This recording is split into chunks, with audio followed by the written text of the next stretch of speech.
ប្រាសាទអង្គរវត្តប្រាសាទព្រះវិហារប្រាសាទសម្បូរព្រៃគុកប្រាសាទកោះកេររបាំព្រះរាជទ្រព្យល្ខោនខោល្ខោនស្បែកធំគុនបុកតោចាប៉ីដងវែងនិងល្បែងទាញព្រ័ត្រទាំងអស់នេះសុទ្ធសឹងតែជាវប្បធម៌អរិយធម៌ខ្មែរដែលត្រូវបានដាក់បញ្ចូលទៅក្នុងសម្បត្តិបេតិកភណ្ឌនៃអង្គការសិក្សាវិទ្យាសាស្ត្រអប់រំនិងវប្បធម៌ដែលហៅកាត់ថា UNESCO ដេកដើរស្រមៃអដល់ថ្ងៃពីចៃដន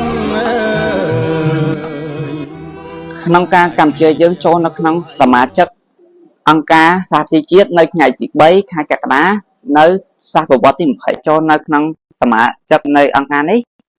គឺបានលើកកម្ពស់វិស័យទេសចរក៏ដូចជាវិស័យសេដ្ឋកិច្ចយ៉ាងខ្ពស់ត្រដរដែលបានលើកមុខមាត់ជាតិនិងកិច្ចធានាមយ៉ាងឧត្តមឧត្តមដោយការបើកចំហឲ្យពិភពលោកទាំងមូលបានដឹងនិងស្គាល់ពីប្រទេសរបស់ខ្លួនមួយវិញទៀតការចូលបេតិកភណ្ឌពិភពលោកបានចាក់ចិត្តដល់ភ្ញៀវទេសចរដែលមកកំសាន្តតាមរយៈការផ្សព្វផ្សាយពីសំណាក់អង្គការសហជីវជាតិក៏ដូចជាការ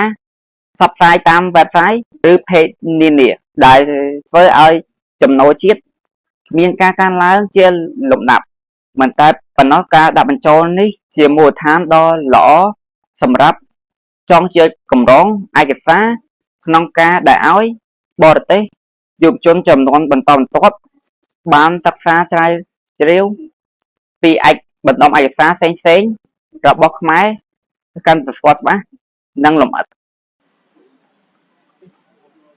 ក្រៅពីសម្បត្តិបេតិកភណ្ឌរូបីក៏ដូចជាអរូបីកម្ពុជាក៏បានចុះបញ្ជីស្មារតីនៃការចងចាំពិភពលោកដែលក្នុងនោះមានបណ្ណាសាសារមន្ទីរអក្រិតកម្មបល្ល័ង្កពូជសាសន៍ទួលស្លែងដែលជាទីកន្លែងមួយប្រមូលផ្ដុំទៅដោយឯកសារផ្សេងៗដែលឆ្លុះបញ្ចាំងឲ្យឃើញពីសម័យកាលដ៏ខ្មៅងងឹតរបស់ប្រជាជនកម្ពុជាដែលត្រូវរងការគំរាមកំហែងនិងធ្វើអក្រិតកម្មយ៉ាងខ្លាំងពីសំណាក់ប៉ុល ពតនាសម័យរបបកម្ពុជាប្រជាធិបតេយ្យក្នុងអំឡុងសតវត្សទី20ក្នុងនោះដែរអក្សរសិល្ប៍ខ្មែរក្នុងរឿងរាមកេរ្តិ៍ក៏ត្រូវបានដាក់បញ្ចូលទៅក្នុងបញ្ជីស្មារតីនៃការចងចាំពិភពលោកផងដែរជួយមានផលប៉ះពាល់អ្វីខ្លះបើសិនបើសម្បត្តិវប្បធម៌ទាំងអស់នោះត្រូវបានបាត់បង់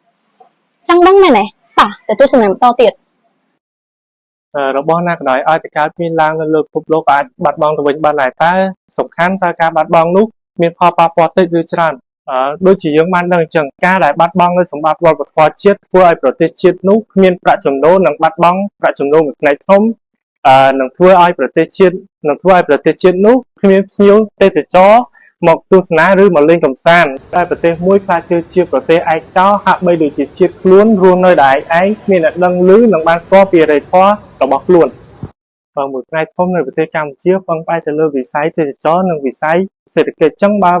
វិស័យទាំងពីរនោះមិនដំណើរការតើប្រទេសកម្ពុជាយើងអាចអភិវឌ្ឍបានដែរទេអ្វីដែលគួរឲ្យព្រួយបារម្ភខាងគឺការបាត់បង់អត្តសញ្ញាណជាតិសាកថ្មីទៅមើលបាទថ្ងៃណាមួយប្រទេសកម្ពុជាយើងបានយកសម្បត្តិវប្បធម៌ដែលតំណាងឲ្យជាតិខ្លួនទៅផ្សព្វផ្សាយនិងតាំងពិព័រណ៍ឲ្យពិភពលោកបានដឹងប៉ុន្តែបែរជាប្រទេសនានានិងជនបរទេសមួយចំនួនបានស្គាល់និងបានដឹងពីព័ត៌មានលម្អិត